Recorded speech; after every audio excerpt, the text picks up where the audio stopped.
What's going on, YouTube? Got another knife review here for you. Finally, my review of the Spyderco Brad Southard Flipper. I've already put up two videos of this knife. First one was my first impressions video when it came in the mail. The second one was some of the modifications that I did. So really quick, just so you know the differences between this knife, and you've probably already seen so many videos on this knife on YouTube, and rightfully so, because it's a knife worth reviewing, and it's a knife worth checking out. But again, really quick, some of the changes that I made, really only two changes. One is the pocket clip. Normally it comes with a satin finish pocket clip, has a slightly sharper edge here on the end where it's secured to the handle, and then it's got a pointier edge as well. So basically took some sandpaper and rounded these down so it's much more comfortable in hand in reverse grip as well as a regular grip, so there's no real hot spots with this knife. And then the other thing is that it comes with a stainless steel lanyard tube, and it's really easy. You just take this front scale off, you unscrew this off, and these G10 scales and the titanium comes off, and then that lanyard tube just slips right out. So it's not press fitted, very easy to take out. So it just gives it a little bit more uniformity, and to me, it's just a little bit more aesthetically pleasing. So you have the contrasting clip, or I guess non-contrasting clip now, with the acid stone wash that I did. So it's a little bit darker. I could probably stone wash it a little bit more, but I kind of like it where it's at. Anyway, quick specs on this knife. You got a basically 3.5 inch blade of CTS 204P steel, which is pretty much, currently one of the main super steels that's being offered. CTS 204P is Carpenter's version of Bowler M390 and Duratec 20CV that you see offered from Hinder, and then M390. You kind of see it on a bunch of different knives, whether it be Benchmade or Spyderco has a Sprint paramilitary. So steel composition affords, I think, really good wear retention and durability, as well as corrosion resistance. So a far superior steel to, say, S30V or even S35V. So makes sense that it's a highly sought after blade steel. I think for me, when I look at Hinders and the ones that are on the secondary market, I always check to see if the certain knives have 20 CV on it versus S35, or I'm okay with XHP actually, but yeah, if they have 20 CV, then I'm gonna jump at those opportunities if the price is right. So you're talking about a knife that is about $230 to $240, depending. Pretty readily available right now. I've seen them all over the place on the secondary market, and they're not really marked up because I think people know that they are readily available. So at $230, in my opinion, a lot of people have said that the price is a little bit too high, but I think the price is just right, considering what you're getting. A lot of people talk about, or they want to see the comparison between this knife and this knife, the Zero Tolerance 0560. Mine is the 560, so obviously comes with a black scale, but people make a lot of comparisons to the 561 because it's got the Coyote Brown scale as well.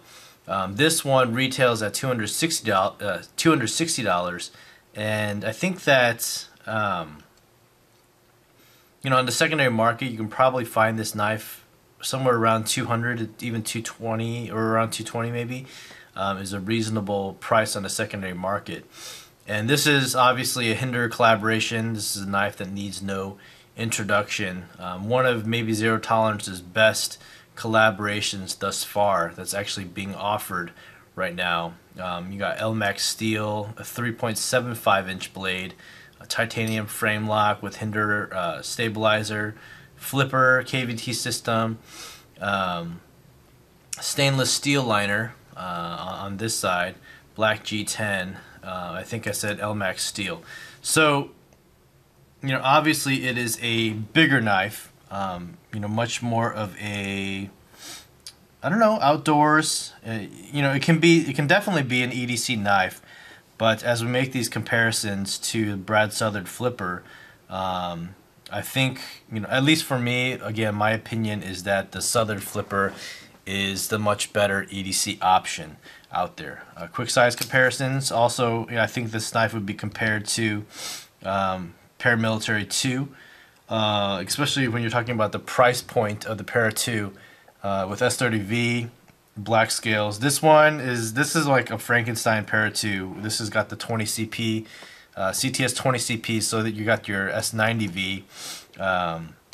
It's got the Coyote Brown scales from S35 Sprint version. So again, it's totally Frankenstein. It's been acid stone washed, and the clip as well.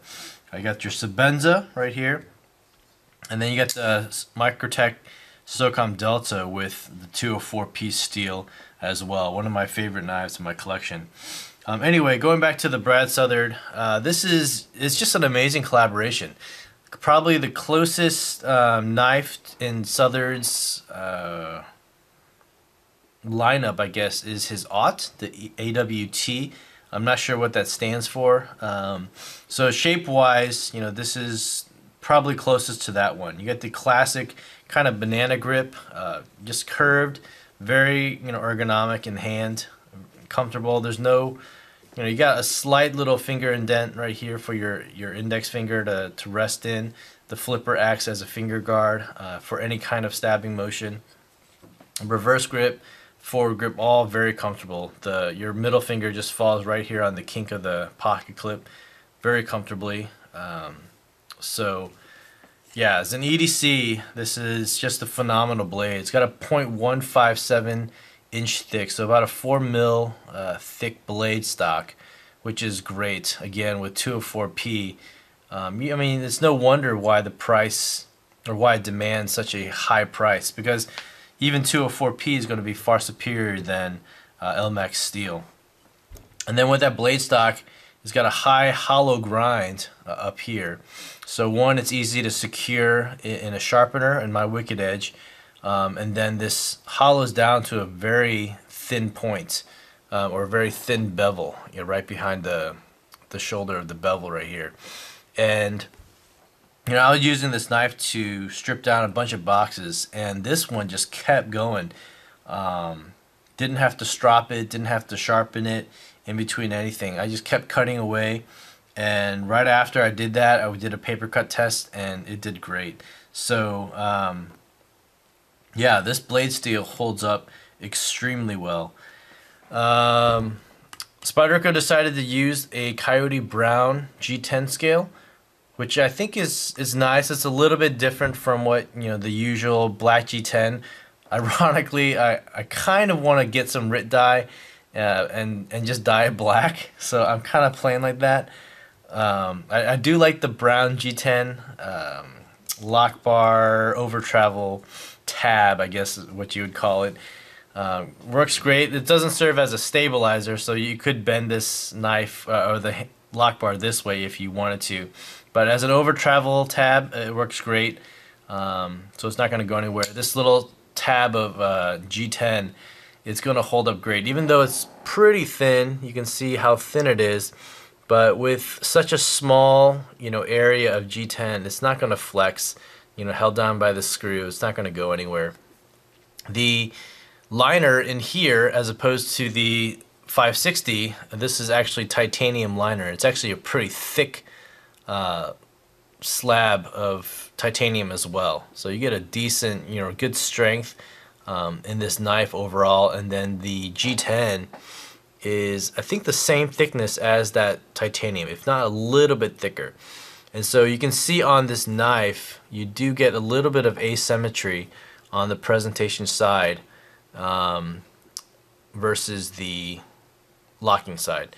And for me, I think it's great. I don't think it's, you know, displeasing to the eye or anything. Yeah, I mean, people complain about how they want their knives to be symmetrical, but I'm not sure if Brad Southard himself does asymmetry in his knives. They're so highly sought after that I don't I'm not able to get a Southard. So you can look at all of Laffer's, Justin's videos on YouTube and see if they're asymmetrical. But for me, I like it. It fills up the hand great. I think a knife, with a handle this small, it's nice when the handle is, a slight bit thicker. So it fills up your palm and is very comfortable in hand. It's got the jimping on here, which is pretty much ineffective. It doesn't really grip your finger at all. Even if you dig your thumb in there, it's still gonna slide. So it's rounded, it's comfortable, but it doesn't really do its job, if you will. No jimping on the handle, which is totally fine. Again, the handle is so ergonomic that it really does lock your hand in. So no real issues there. G10 is peel ply, so it grips your hand as well, so that's another reason why jimping is not necessary. One of the greatest things about this collaboration, Brad Southard, his EDC folders are, they're slick, they're streamlined, they're meant to slide in and out of the pocket very easily. And when you think about, say just this other Spyderco paramilitary, they need to make room for their Spidey hole. If it's a Spyderco, you're gonna have to have a Spidey hole. Even fixed blades have Spidey holes. That's just their trademark. So they had to have a Spidey hole on this knife. And the great thing about this one is that they didn't ruin the lines of what Brad Southard's all about. And so they just do this cutout on this handle on the presentation side, and it's very easy to flip out with your thumb. The hole is big enough. It's not going to be as big as your Para 2 hole, if you can see. And you're not going to be able to do an index or middle finger flip from here. Well, maybe you could if you can squeeze your finger in there. But yeah, basically it's either thumb flip or regular flip. And this knife flips out so incredibly easily. By far, at least in terms of production wise, it is the smoothest flipper for sure. And I think that it really gives customs a run for its money as well. Here's my Norseman. It flips extremely easily as well, but there's times where my finger will slip off the flipper and it won't engage. But I really think it's really hard for me to fail at flipping this knife.